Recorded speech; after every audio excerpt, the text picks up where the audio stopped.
కోసం ఇలా ప్రపంచంలో దేశం కోసం ప్రాణాలు అర్పించినటువంటి ఏ పార్టీ అని ఉన్నది అంటే కాంగ్రెస్ పార్టీ. దేశం కోసం కుటుంబంలో ప్రాణాలు త్యాగం చేసినటువంటి కుటుంబం ఏదన్నదంటే అది ఇందిరమ్మ కుటుంబం.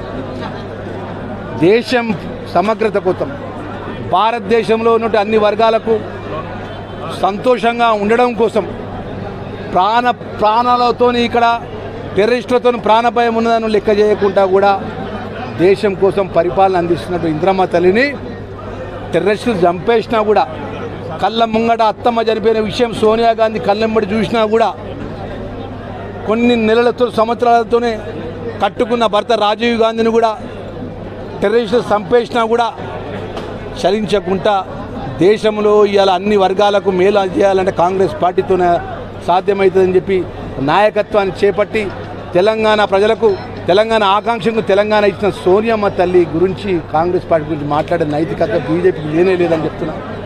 భారతీయ జనతా పార్టీ ఏ లెక్క ప్రకారం మాట్లాడింది? త్యాగం చేసిన నాయకుల పేరు చెప్పండి. దేశం కోసం త్యాగం చేసినటువంటి ఆ భారతీయ జనతా పార్టీ యొక్క చరిత్ర చెప్పమంటున్నా. ఇలా కాంగ్రెస్ పార్టీ పేద వర్గానికి 70 సంవత్సరాల కింద ఇట్లా గుండు పిన్నికి దొరికినటువంటి దేశాన్ని ఇలా అత్యధిక స్థాయిలో ప్రపంచంలో ఉన్నతమైన స్థానంలో ఉంచిందంటే ఇలా అత్యధిక టైము దేశాన్ని పరిపాలించిన జాతీయ కాంగ్రెస్ పార్టీ జాతీయ నాయకత్వం జవహర్లాల్ నెహ్రూ, పండిత్ జవహర్లాల్ నెహ్రూ, ఇందిరాగాంధీ, రాజీవ్ గాంధీ. ఇలా ప్రధానమంత్రి పదవి వచ్చినా కూడా అవకాశం వచ్చినా కూడా నాకు అద్దని పక్క పెట్టింది తల్లి ఎవరంటే సోనియమ్మ తల్లి. రాహుల్ గాంధీకి ప్రధానమంత్రి పదవి వచ్చిన పక్క పెట్టి ఈ దేశం కోసం ఒక ఆర్థికవేత్తను మన్మోహన్ సింగ్ను ప్రధానమంత్రి చేయాలని చెప్పి ముందు పెట్టినటువంటి నాయకులు ఎవరు అంటే సోనియా గాంధీ, రాహుల్ గాంధీ ప్రధానమంత్రి చేసిన మన్మోహన్ సింగ్. ఆ దమ్మున్నదా నీకు?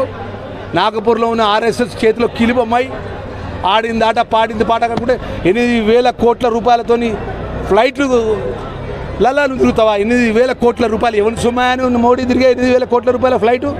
8,000 కోట్ల రూపాయలు అంటే ఫ్లైట్ నేను చెప్తాను. 8,000 కోట్ల రూపాయల ఫ్లైట్ తయారు చేసుకుని ఆ ఫ్లైట్లో విలాసవంతంగా ప్రపంచ దేశాలు తిరిగి వస్తాడు.